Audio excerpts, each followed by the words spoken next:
We can't retreat from the crazy left. We simply can't. If you do, you're going to turn this country over to them. And that's not a provocative statement. That's a statement of fact.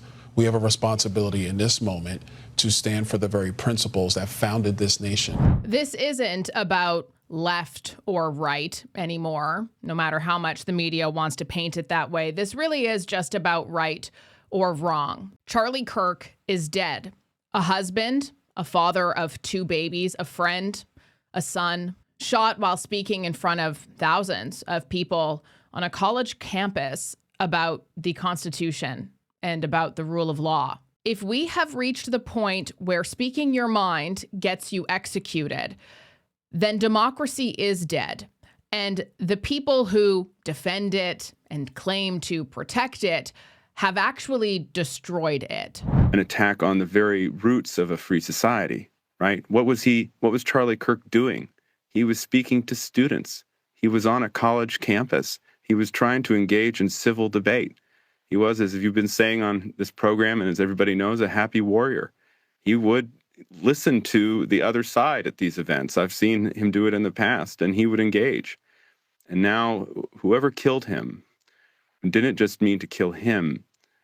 The killer meant to kill that whole structure that allows us to speak and to deliberate. This is obviously a developing story, so I'm going with the information that is currently available to me right now. As it stands, the suspect is still at large. The FBI has released several images to try to help identify who they believe it is. They have also offered a $100,000 reward in search for Charlie Kirk's shooter. At 12:20 Mountain Time, about 20 minutes or so into the event, the shooter fired from the Losay Center, which is at the Utah Valley University, roughly 200 or so yards away from Charlie Kirk, in front of thousands of people. And the bullet initially hit him in his bulletproof vest. It appears as though it was aiming for his heart. It ricocheted and hit him in the throat. He leaves behind a wife, a daughter, and a son. And of course, immense trauma that's unforgettable from the thousands, millions of people who have since watched the videos, which I don't encourage you to do, and those who also saw it live. Young people who came to Charlie's events to maybe try to change his mind, or who came there because they supported him and he made them feel heard. Before we begin, let me express the horror and grief so many Americans at the heinous assassination of Charlie Kirk have felt. Charlie was a giant of his generation, a champion of liberty, and an inspiration to millions and millions of people. Our prayers are with his wonderful wife, Eric, and his beautiful children. Fantastic people they are. We miss him greatly, yet I have no doubt that Charlie's voice and the courage he put into the hearts of countless people, especially young people, will live on. I'm pleased to announce that I will soon be awarding Charlie Kirk posthumously the Presidential Medal of Freedom. The date of the ceremony will be announced, and I can only guarantee you one thing, that we will have a very big crowd. Very, very big. Reports coming in from CNN Live has shown videos of law enforcement searching neighborhoods north of the Utah Valley campus. And the Utah Department of Public Safety Commissioner Bo Mason said this morning that officials were able to track the suspected shooter's movements. They believe he jumped off a building where he carried out the shooting and then fled off the campus into a neighborhood, presumably the one of which they are searching right now. And so they have been contacting residents with doorbell cameras in order to try and track this guy down. And as Charlie Kirk posted himself on November 27th of 2016, you can tell a lot about a person by how they react when somebody dies. I mean, look, Charlie Kirk, and I don't say any of this to disparage him, but was a controversial, polarizing figure, right? The provocations that these university tours, he's going to these campuses, you know, to sort of provocation and confrontation and debate and argument was a big part of what he did with his Turning Point USA. But he was very close to Donald Trump, who has ordered all U.S. flags to be lowered in honor of Charlie Kirk for his murder today. You can see right there. Is that the White House? I think that's the White House. So this speaks to his importance and central role to Donald Trump, Katie. Ah, man, never let a good story interrupt your narrative. In fact, use that story to push that narrative even more. You know, it's pretty rich coming from CBC, who, by the way, just minutes after it was confirmed that Charlie Kirk was deceased, posted this article, some of Charlie Kirk's most controversial takes. Yeah, that was the article that they posted. It's almost as though they want to continue to steer the direction of all of that division. They describe him as a right-wing activist, co-founder of Turning Point USA, and very well known to help mobilize Trump voters, and his Prove Me Wrong videos in which he would face off against students on college campuses across the United States to debate various topics. I go around universities and have challenging conversations, and because that's what is so important to our country, is to find our disagreements respectfully, because when people stop talking, that's when violence happens. I've never seen someone do this. Well, it's a growing trend because people like me are facing violence, assaults, the left. Yes, the campus Antifa. I've been stormed out of restaurants. I've been assaulted publicly, multiple death threats. Okay, so what's your goal in all this? There's more people that agree with me than some people would actually believe, and they come out of the woodwork when I do stuff like this. We record all of it so that we put it on the internet so people can see these ideas collide. When people stop talking, that's when you get violence. That's when civil war happens, because you start to think the other side is so evil and they lose their humanity. Some of his controversial takes: gun control, yeah, that's super, super controversial. Civil rights, super controversial. Abortion, okay, that one's maybe a little controversial depending on who you talk to, but overall, not that controversial. Conspiracy theories. Yeah, according to CBC, during the height of the COVID-19 pandemic, he frequently shared conspiracy theories on social media, and he was even briefly banned from Twitter for spreading misinformation. Well, if you remember the Twitter files, that story probably should not have been included in this article at all. Not to mention that a lot of those conspiracy theories have since turned out to be true. It was not just an attack on Charlie Kirk as an individual, but also probably, we don't know motive yet, but we can assume it was related to his role in the MAGA movement more generally. And so President Trump, who may well feel that this is a provocation or an excuse to double down on some of his other efforts to quell dissent within the United States. You really can tell a lot about a person and how they react when somebody passes away. CBC actually said that not only was this an attack on Charlie Kirk,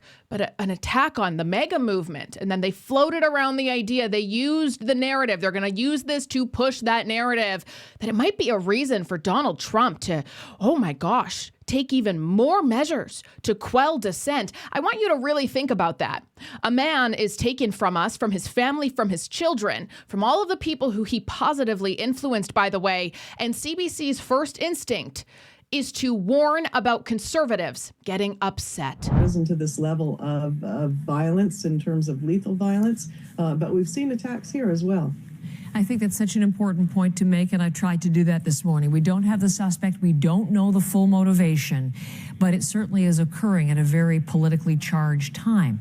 And you only need to go online to see the reaction from both sides to what has happened, to know what is spoken to there. I don't know if you've done that at all, Barbara, in the last 12 hours or so. What have you seen there, and what concerns does that raise for you? We don't know the motivation. This occurred at a politically charged time. Why are we so politically charged? You know what? Actually, this is pretty much my thoughts exactly. But let me hammer something home here. I am sick and I am tired of hearing people say, like Barack Obama did, like Hillary Clinton did, oh, we condemn this violence. Guess what? You can't call the president of the United States for 10 years Adolf Hitler And you can't say that he's a fascist dictator. And you can't say that anyone who voted for Trump or advocated for him, like you, me, Riley, and Charlie Kirk, are Nazis. And then when someone tries to kill us, you can't suddenly say, oh, we condemn this violence. You caused it. Look at me right now. You caused this. When you tell people that someone is Hitler, you are telling crazy people, go kill them. And I am sick of pretending that that is anything other than what they're doing. That guy in West Palm Beach, what did he say? He was killing Trump because he believed Trump was Hitler. This is what they do, all right? This left-wing violence, it's out of control. And Charlie Kirk bore the brunt of that left-wing violence. And guess what? But for the twist of his head at the last minute, Donald Trump's head would have been off on live television. And that is intentional. They are lighting fires and then claiming, oh, what do you know? There's a fire there. They're doing it on purpose. MSNBC, Sean, you watched this.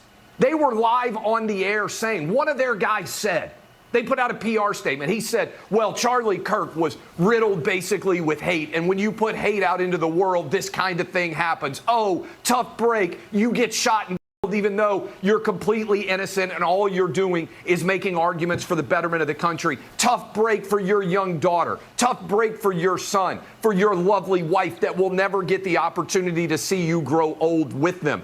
I am so angry. And I understand everybody out there says, well, we have to tamp down the anger. I'm not willing to do that right now. It's not about left or right. It's about right or wrong. And if you are on the side of dehumanizing and demonizing people that have a different opinion, by the way, a legal different opinion, people who don't promote violence, people who don't promote harm, who just have a different opinion, I want you to take a moment, look yourself in the mirror and reflect on that and ask yourself, why? If anyone in the sound of my voice celebrated even a little bit at the news of this shooting, I would beg you to look in the mirror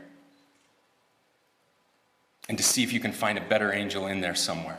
Does this clip with CBC News, this unhinged, vile atrocity of a political commentator, make me enraged? Does it make my blood boil? Absolutely. But you know what? I don't wish harm on any of these people. No, I'm going to pray for them. Actually, I did last night and this morning because I am so distraught at the evil they have allowed to infiltrate their brains, their minds, their opinions. They have a demon inside of them.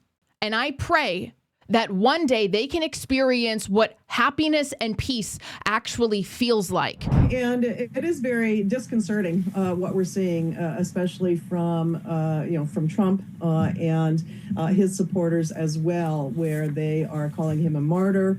There are some in online spaces that are calling for further violence, retaliatory violence. Oh, the retaliatory violence from who exactly? Have you been on Blue Sky, my dear? Have you been reading the comment sections?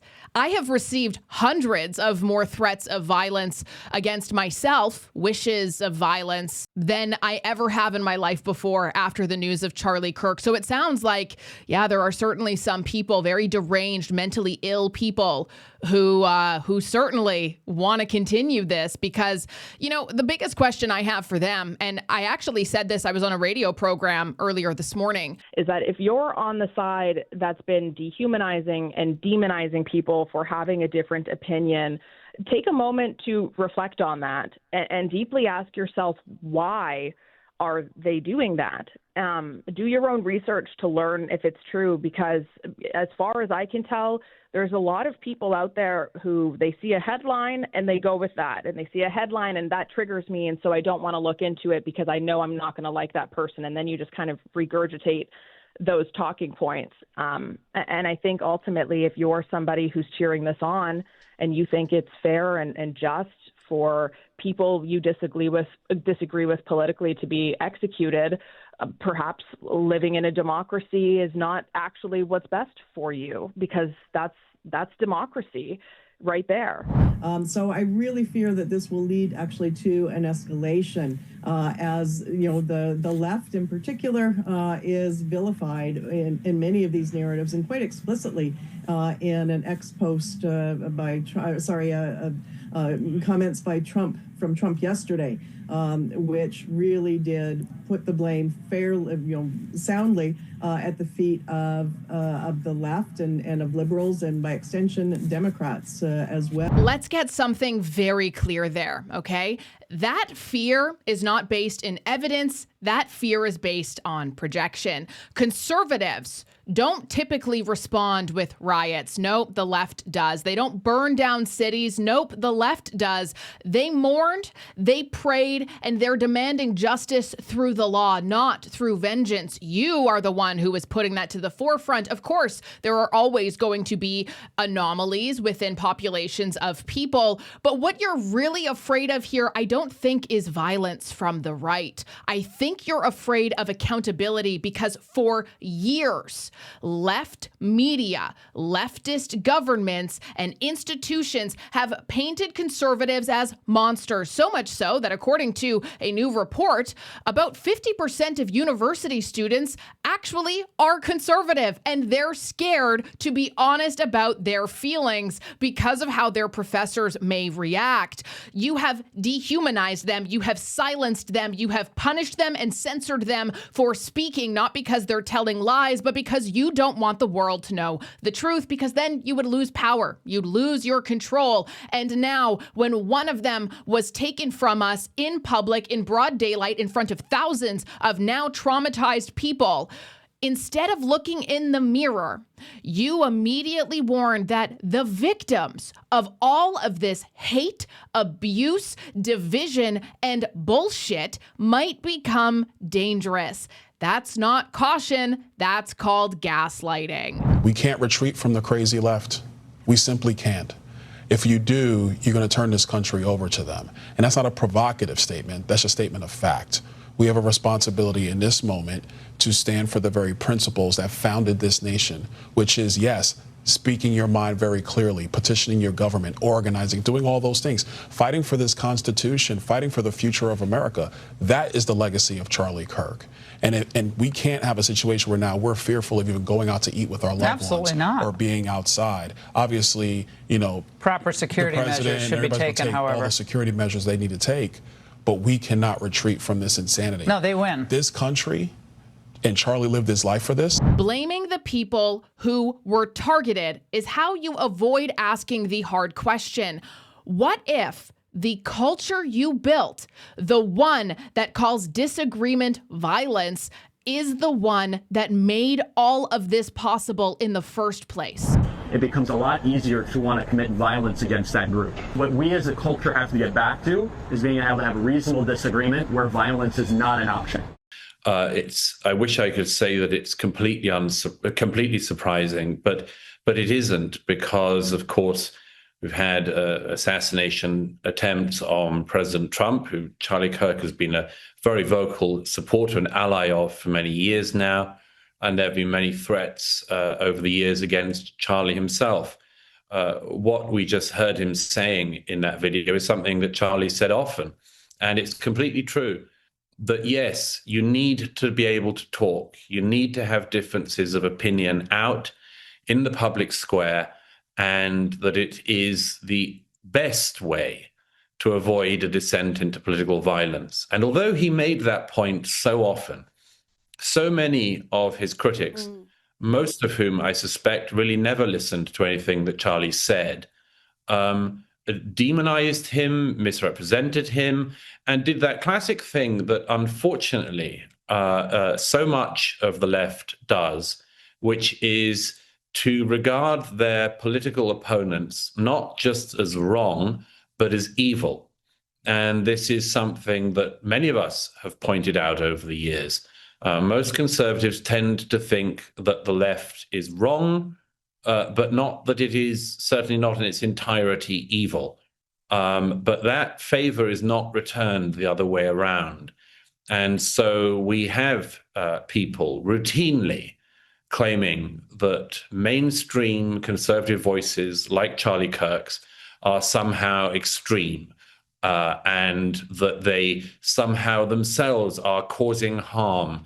Think of all the people in recent years who Charlie has talked about, who you and I, Rita, have talked about, who have said that words are violence and that countering ideas or questioning ideas is literally killing people and much more.